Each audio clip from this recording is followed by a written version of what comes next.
ভোলায় মাদ্রাসা শিক্ষক আমিনুল হক নোমানী হত্যার ঘটনায় এখনো মামলা হয়নি, কেউ আটক হয়নি। কি কারণে কারা এই হত্যাকাণ্ড ঘটিয়েছে তা জানা যায়নি।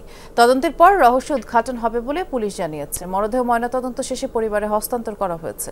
শনিবার রাতে সদর উপজেলার পশ্চিম বাপ্তা এলাকায় নিজ বাড়িতে হত্যার শিকার হন নোমানী।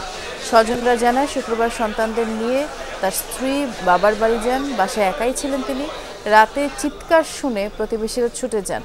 ঘরে রক্তাক্ত অবস্থায় দেখতে পান তাকে। শিক্ষকতার পাশাপাশি সদর উপজেলা পরিষদ জামে মসজিদের খতিব ছিলেন নোমানী।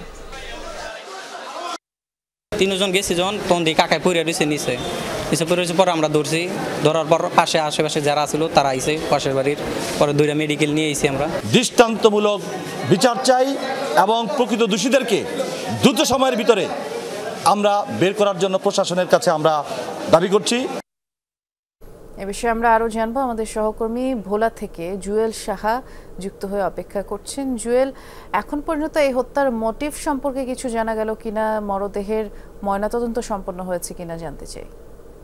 আসলে এই হত্যাকাণ্ডটির ব্যাপারে এখন পর্যন্ত কোনো যেই হত্যাকাণ্ডটি ঘটেছে এটার কোনো মোটিভ আসলে এখন পর্যন্ত উদ্ধার হয়নি। তবে পুলিশ আমাদেরকে জানিয়েছেন যে তারা কঠোরভাবে তদন্ত করছেন এবং মরদেহ কিন্তু এখন পর্যন্ত দাফন হয়নি। তো দুপুর 2টার দিকে ভোলা সরকারি স্কুল মাঠে জানাজা শেষে কিন্তু দাফন করার কথা রয়েছে।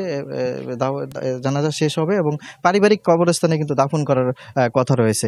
আর এই যে আমরা যেখানে রয়েছি সেটি কিন্তু ওই আমিনুল হকের বাড়িতে। তো আমরা দেখতে পাচ্ছি যে এই বাড়িটি আসলে গেটে তালাবদ্ধ রয়েছে। এখন যেহেতু পুলিশ তদন্ত করছেন, যদি ঘটনার যাতে কোনো আলামত নষ্ট না হয় সেজন্য কিন্তু পুলিশ তাদের তদন্ত স্বার্থে কিন্তু তালাবদ্ধ করে রেখেছেন এবং কাউকে যেন প্রবেশ যাতে কেউ না করে সেজন্য কিন্তু তাদেরকে বলা হয়েছে। এবং স্থানীয়রা কিন্তু এই হত্যাকাণ্ডটি নিয়ে কিন্তু তারা খুবই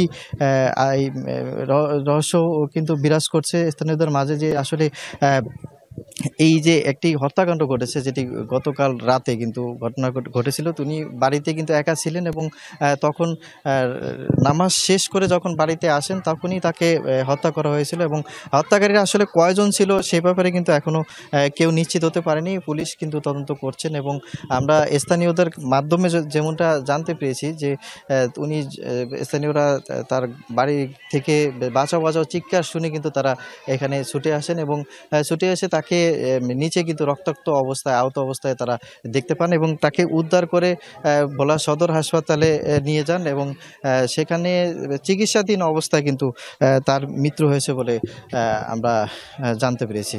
নুরসাদ, ধন্যবাদ। শুনছিলাম আমরা জুয়েল।